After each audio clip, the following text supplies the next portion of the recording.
থানায় ডিএসও নেত্রীকে নিয়ে গিয়ে নির্যাতনের অভিযোগ এবং সেই ঘটনার মামলার শুনানি পিছিয়ে গেল।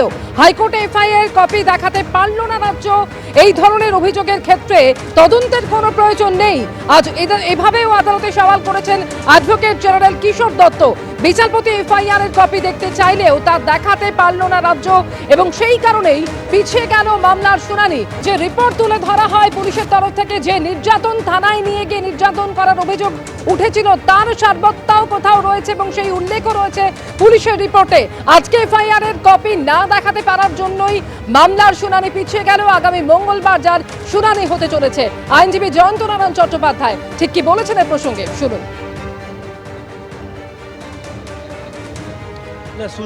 সুশ্রিতা সোরেনের মামলাতে মনে রাখতে হবে মহামান্য বিচারপতি তীর্থঙ্কর ঘোষ তিনি একটি রায় দিয়েছিলেন যাতে একটি সিট গঠন করার পরে এবং সিটের মাথায় থাকবেন মুরলীধর শর্মা আইপিএস, তার মাধ্যমে তিনি হেড করবেন সেই সিটটা।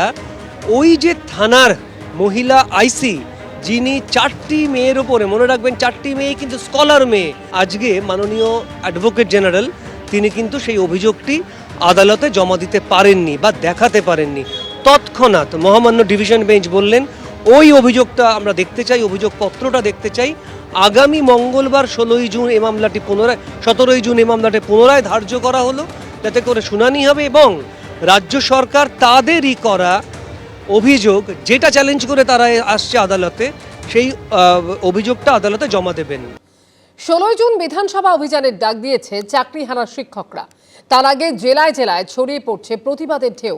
সোমবার ঝাড়গ্রামে we the forum for pleading জাস্টিসের ব্যানারে পথে নামেন চাকরিহারা শিক্ষক শিক্ষিকারা। ঝাড়গ্রাম সহ বিভিন্ন জেলা থেকে মিছিলে যোগ দেন আন্দোলনকারী চাকরিহারারা। রাজ্য সরকারকে এই চাকরি ফিরিয়ে দিতে হবে। 26,000 চাকরি বাতিল হয়নি, শিক্ষকদের আত্মসম্মান হারিয়ে গেছে। দুর্নীতি করে চাকরি কেনা বেচার জেরে যোগ্যদের জীবন অন্ধকার। চাকরি হারিয়ে আজ তাঁরা রাস্তায়। হকের চাকরি ফিরে পেতে লাগাতার আন্দোলন চলছে। পরীক্ষা না দিয়েই চাকরি ফিরিয়ে দেওয়া, মিরর ইমেজ প্রকাশ, নিয়োগ বিজ্ঞপ্তি বাতিল সহ বিভিন্ন দাবিকে সামনে রেখে 16ই জুন বিধানসভা অভিযানের ডাক দিয়েছে চাকরিহারা শিক্ষকরা। তার আগে জেলায় জেলায় ছড়িয়ে পড়ছে প্রতিবাদের ঢেউ।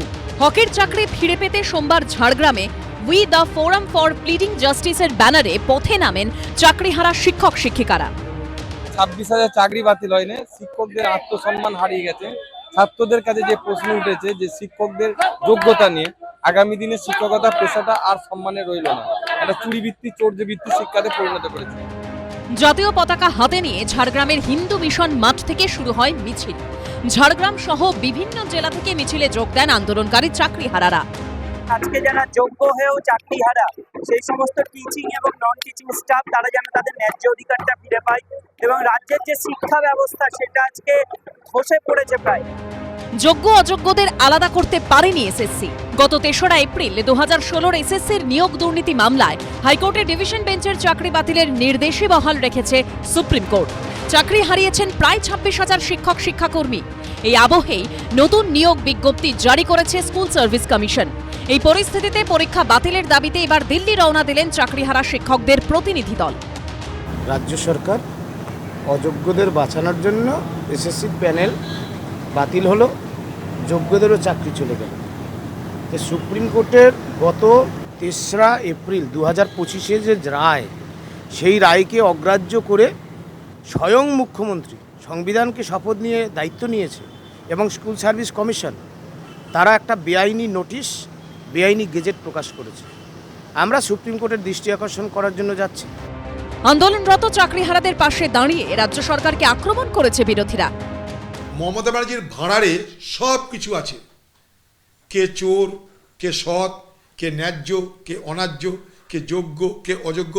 মমতা ব্যানার্জির ভাঁড়ারে সব আছে, কিন্তু মমতা ব্যানার্জি কাউকেই চটাতে চাইছে না।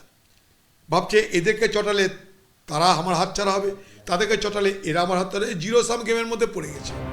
পাল্টা জবাব দিয়েছে তৃণমূল। যারা চাকরি খাবো করে গোটা প্যানেল বাতিল করতে হবে বলে গিয়ে এইসব করেছে, তো মানুষ তাদের তো চেনেন। এরপরে মুখ্যমন্ত্রী যখন তাদের অন্তর্বর্তীকালীন একটা ব্যবস্থা করতে যাচ্ছেন, সেটাও আটকাতে যাচ্ছে। তো এদেরকে চিনে নিন, এরা কারা। সব মিলিয়ে চাকরি বাতিল ইস্যুতে চাপানুতর চলছেই। অমিতাভ রথ, উজ্জ্বল মুখোপাধ্যায় ও বিজেন্দ্র সিংহ রিপোর্ট, এবিপি আনন্দ।